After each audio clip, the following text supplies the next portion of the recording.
Hello everyone, I am Dr. Vivek Kumar. In this video lecture, I will be covering the basic concept of finite element methods.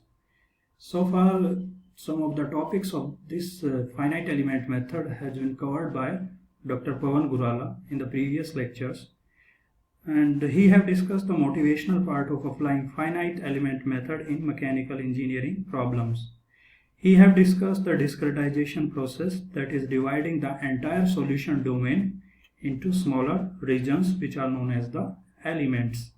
Then he have discussed the different types of the element, 1D element, 2D element and the 3D element used in the finite element analysis of the engineering problems. Also he have developed the interpolation and the shape functions of the 1D elements. So far he have discussed the linear interpolation and quadratic interpolation of 1D elements. This flow diagram represents an overview of the finite element analysis. So first we start with the physical phenomena or a problem. So the physical phenomena is generally the various applications, engineering application which we encountered in our daily life. This can be the structural analysis of different buildings or the trusses or bridge, or you can perform the FEM analysis on the torsional load acting on the shaft, or also the heat transfer which is going on in the heat exchangers, boilers or other equipment. So once we have understand the physical phenomena related with a problem, then we will develop its mathematical model. By mathematical model, we means we will describe the physical phenomena. We will describe the physical phenomena in terms of certain governing equations. These governing equations are generally in the form of partial differential equations. So once we have established the partial differential equations for any physical phenomena, the next thing is that we need to establish the finite element model of the partial differential equations. So by using the finite element model, we will convert these partial differential equations into a set of the linear algebraic equations. Then we will be solving these linear algebraic equations by using certain numerical technique. Some of them few are Gauss-Seidel method, Newton-Raphson method, Gauss-Legend quadrature. And finally, by solving these problems, we will be getting some performance indices of the problem. By the performance indices of the problem, we mean specific variables which will affect the performance of a physical phenomenon. Such as for the structural analysis, we will be obtaining the strain, displacement and the various type of the stresses that will be acting on the system. In case of the fluid flow phenomena, we will be getting the pressure distribution throughout the channel of the fluid flow, or the drag force or the coefficient of the friction that will be acting on the body which will undergoing the fluid flow or which will be flowing in a particular fluid. And finally we will be getting the results. Now we need to interpret these results. What do you mean by the interpretation of the results? That means whatever be the results we will be getting from the finite element analysis of a specific problem, we will be comparing these results with that of the actual phenomena that will be happening in the real life. If there is a particular deviation or significant deviation between the results from the experiment or the result from the finite element analysis, then we need to refine or revise the model. How we refine or revise the model? We can change the interpolation model for the element which we have selected to establish the finite element model, or we can also increase the number of the elements used to discretize a particular solution domain. So from here we can see that finite element process is a iterative process. So how long we need to keep the process iterating, it will depend upon the accuracy of the finite element result.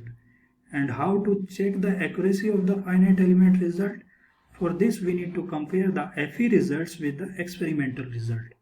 If the percentage difference between these two results drop below a predefined level, then we can consider that the FE results are accurate enough.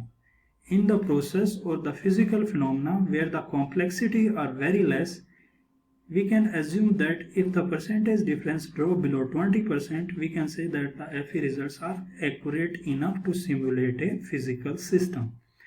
In certain cases which are very strictly or severely defined, the FE results can be considered to be accurate enough if the percentage difference falls below 1% or even less in some cases.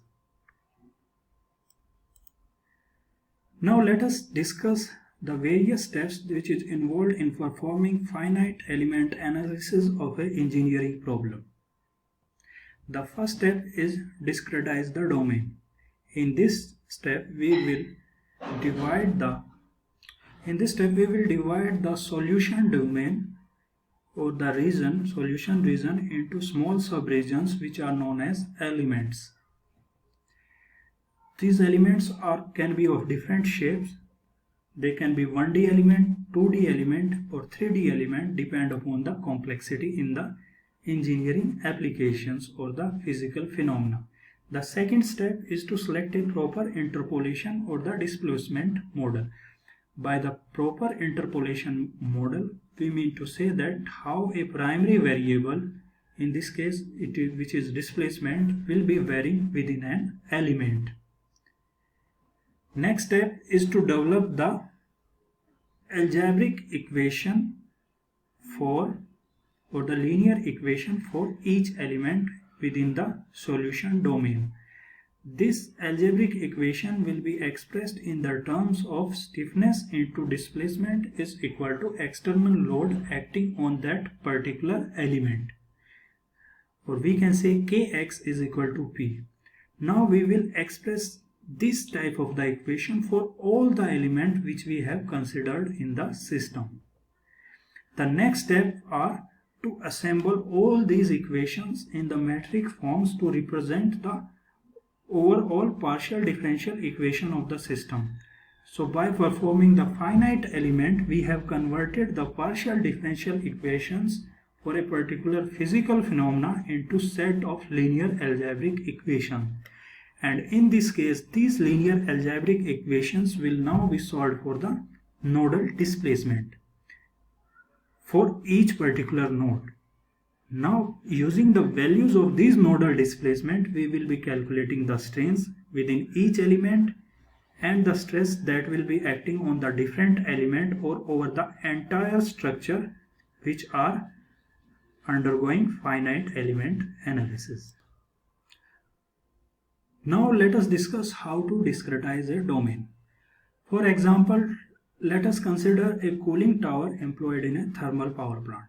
So we can see that the shape of the thermal power plant or outer surface of this cooling tower can be discretized into a number of the element using quadrilateral shape element. So the zoomed view of this discretized cooling tower is shown here.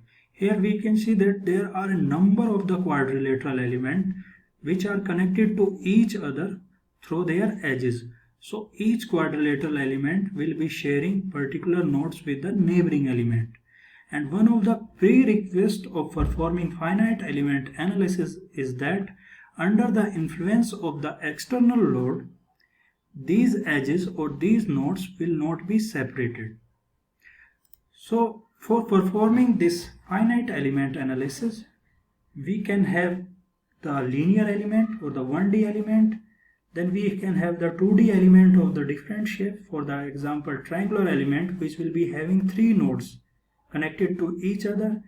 In the rectangular, quadrilateral and parallelogram, we will be having 4 nodes that will be connected to each other to form a element. And in the 3D elements, we will be having 4 nodes which will be connected such that they will be forming a tetrahedron. Then we have 8 node 3D element having rectangular prism shape or hexahedron shape. The next important thing is how to select a particular element for a particular application. This table will provide us some suitable information for selecting the different types of the element, that is 1D, 2D and 3D element on a particular engineering application. So if in our engineering application we are using rod for forming the trusses, or we are using the beams of different cross section for constructing the structures, we can use the 1D element. A 1D element is defined by its length and area of the cross section. So the volume of the 1D element can be obtained by length into area of the cross section, means that the area of the cross section will be uniform throughout the length of the beam or length of the element. One of the primary criteria for the failure of 1D element is bending. Okay, so how to categorize whether a particular application is good enough to be analyzed as using the 1D element? For this we need to find the value of L by R. Here L is the length of the beam and R is its radius. So for any particular member such as this beam, if a radius is not available, then the effective radius can be obtained by equating the area of the cross section is equal to pi r. Okay, if L by R ratio is greater than 20, then we can use these component as 1D element in the finite element analysis. Bending is the primary failure criteria while performing the 1D element analysis, and the material properties are assumed to be constant along the cross section of the beam. Another thing is that one of the dimension, means the length of the 1D element, is very large as compared to its area of cross section. Second category of the element are the 2D element, in which we are having the rectangular shape element and the quadrilateral shape element. In 2D element, we will consider discretizing thin structures such as thin pressure vessels or any other structures where the thickness is very small as compared to other two dimensions, or you can say that the area of the cross section is large as compared to the thickness.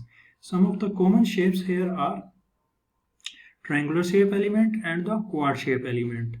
Again, the volume of the element is obtained by multiplying the area of the cross section of an element with the thickness. Here the material properties are assumed to be constant along the thickness of the material, and the common mode of failure in 2D elements are bending and shear deformation. Now the next case is type of the element are the 3D element. They are generally used to discretize complex shape, that is the solid components having the non-prismatic or constant cross section. Some of the common shapes are the tetrahedral or the rectangular prism. Here there is no need to perform the volume calculation, as finite element analysis itself provides the volume calculation. Some miscellaneous elements are also there, spring mass and the rigid links, but they will be falling under the scope of advanced finite element methods, and we will not be discussing such type of the element here. As of now, we have discretized the entire solution domain into some small subregions using different shapes of the already defined elements. Now we will select a proper interpolation or the displacement model. Interpolation functions are used to describe the geometry and the field variable within an element of the domain. So the geometry means we will be defining the spatial coordinate within the element of a model, means x, y and z coordinates. And by the field variable or primary variable, we means the performance indices such as displacement, pressure and the temperature. Now let us take an example of 1D element to describe the interpolation model or interpolation function. So this 1D element will be existing between the ith node and the jth node. At the ith node the displacement is phi I, and at the jth node the displacement is phi j. The displacement in between the ith and jth mode will be assumed to be very linearly as phi x is equal to alpha 1 plus alpha 2 x. So for the first order polynomial in 1D, this field variable, which is displacement as of now, can be described as alpha 1 plus alpha 2x. In 2D, it can be described as the same alpha 1 plus alpha 2x plus alpha 3y, and in 3D, we can add the z component over here. If we are going to use the higher order polynomials, for example second order polynomials, then we need to add the term for the x raised to the power 2, means alpha 3, and in case of the 2D we need to add alpha 4, alpha 5 and alpha 6, which will be corresponding to the second degrees, and in the 3D we need to add the terms which will be corresponding to the 3 degrees. Okay, so now using the boundary condition, we can get the value of the alpha 1 and alpha 2. For example, at x is equal to xi, the deformation will be phi I, and at xj, x is equal to xj, the deformation will be phi j. Now when we use these two conditions into the first equations, we will be getting the values of the alpha 1 and alpha 2. Now we will define phi x using the values of the alpha 1 and alpha 2. The phi x can be rewritten as ni into phi I plus nj into phi j. Okay, so phi a and phi j is the displacement at the ith node and the jth node, and nix, njx are the shape functions at ith node and the jth node. Their values are given in this expression. So at any point within the element, the displacement is described using this expression. Or in other words, it can also be said that the displacement is the weighted sum of the displacement at the ith node and displacement at the jth node. For example, if the point itself is xi, then the value of nix, n1 shape function, will become 1, and the value of the nj will become 0. So the displacement will be came out to be phi I itself using this expression. And if x is equal to xj, then the first shape function will be equal to 0 and the second shape function will be equal to 1. Then at the xj we will be getting the displacement at phi j. In between, the values of these shape functions will be lying between 1, 0 and 1, and we will be getting the corresponding displacement. There are two purposes of selecting an interpolation model. The first one is to interpolate or approximate the field variable.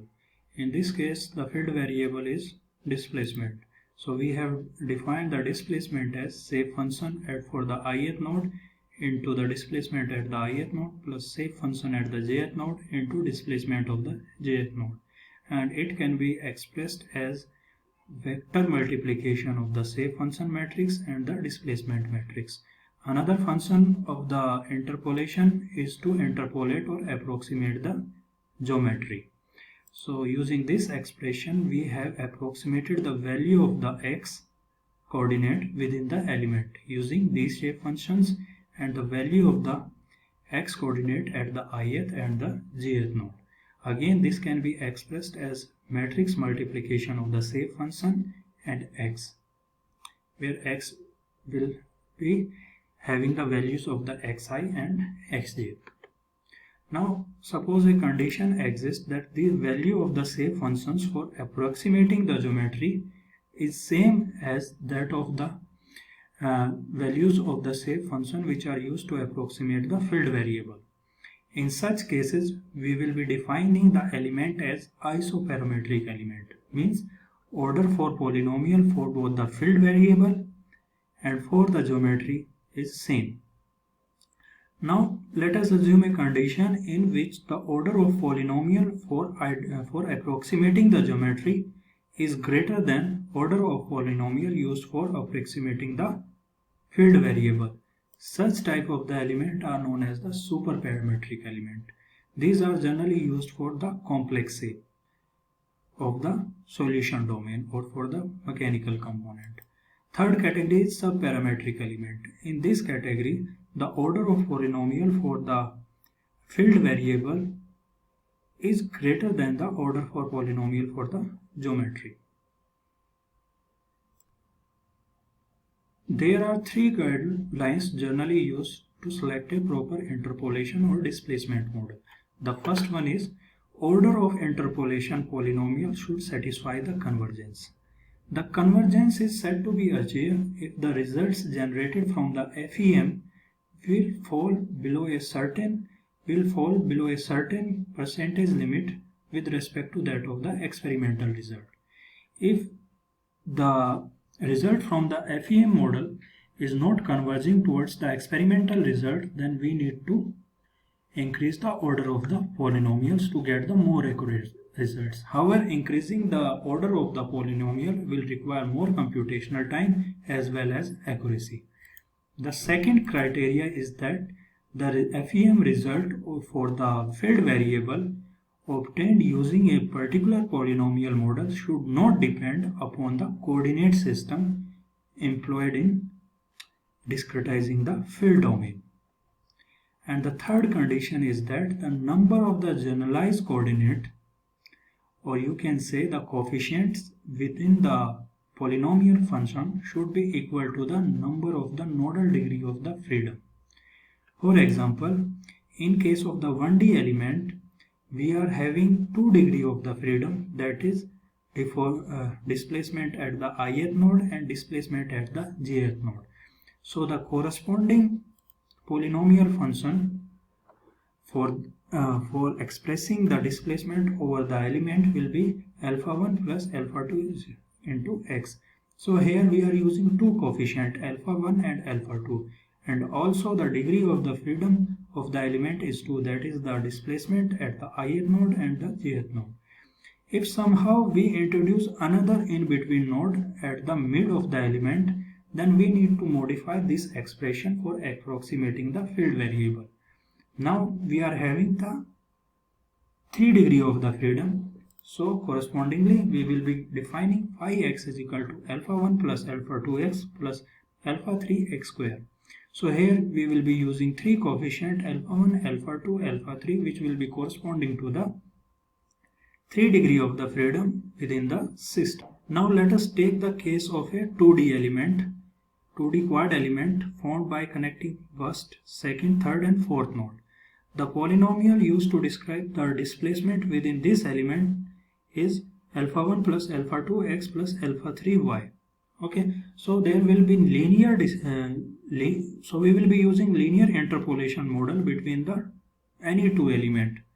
So here the degree of the freedom of this element is 4 because we are having the displacement at the 4 nodal points, but we are describing the interpolation model as using alpha 1, alpha 2 and alpha 3 terms. This is because by describing the degree of the freedom or the displacement at the first, second and third node, we can easily identify the displacement at the fourth node. Means once we get the displacement at alpha 1, phi 1, phi 2, phi 3, the displacement can be easily identified on the fourth node. So the displacement or the degree of the freedom or the fourth node become redundant.